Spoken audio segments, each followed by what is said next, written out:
لە درێژەی چالاکیانی 37مین ساڵیادی جینۆسایدی ئەنفالدا سەرۆکایەتی شارەوانی چمچەماڵ بە هەماهەنگی ڕێکخراوی ئایندە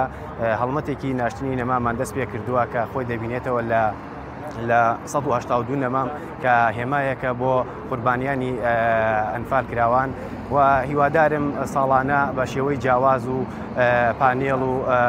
ڕێکخراوە ژینگەیەکان و چ لە کەرتی پەروەردە و خوێندنی باڵادا ئەم یادە بەرز بنرخێنرێت و لە هەزر و بیری نەوەکانی ئایندەماندا بمێنێتەوە کە بزانرێت چی تاوانێک دەرحەق بە میلەتی کورد کراوە بەرامبەر بە کوردبوونیان. ئەم جۆرە هەڵمەتانش کاریگەری بەرچاوی هەیە لە زیادبوونی ڕێژەی سەوزایی شاردا و کە هەروەها کاریگەریەکی باشی هەیە لە جوانکردنی سیمای شار و پاکردنەوەی کەشوهەوادا بۆیە گرنگە زیاتر لایەنە ژینگەیەکان زیاتر هەوڵ بە زیادبوونی ڕێژەی سەوزایی ناوچەکان بدەن.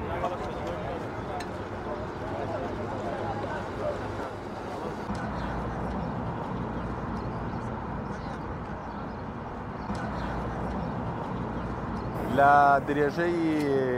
یادەکانی چواردەی چوار ڕۆژی مەرگەساتی ئەنفال و 16ی چوار ڕۆژی ژینگەی هەرێمی کوردستان ئەمڕۆ ئێمە لە قەزای چەمچەماڵ بە هەماهەنگی سەرۆکایەتی شارەوانی چەمچەماڵ و بە ئامادەبوونی بەرپرسانی حکومی و حیزبی هەڵمەتێکی نەمام چاندنمان دەست پێ کرد کە خۆی لە 182 نەمامە بینێتەوە کە هێمایەکە بۆ مەرگەساتی ئەنفال.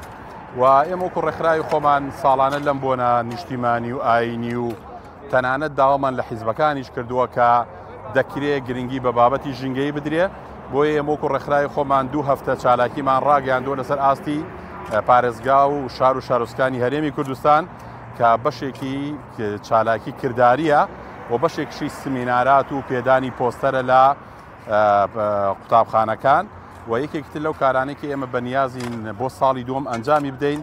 خەڵاتی گوندی ژینگە دۆست دەکەین ئەو گوندانەی کە لەسەر ئەرکی خۆیان هەڵمەتی نەمام ڕواندنیان کردو یاخود تابلۆی ڕێنماییان بۆ ناوچە گەشتیارەکان دابین کردووە ئومێدەوارین ئێمە وەکو ڕێکخراوەکان و هاوڵاتیان و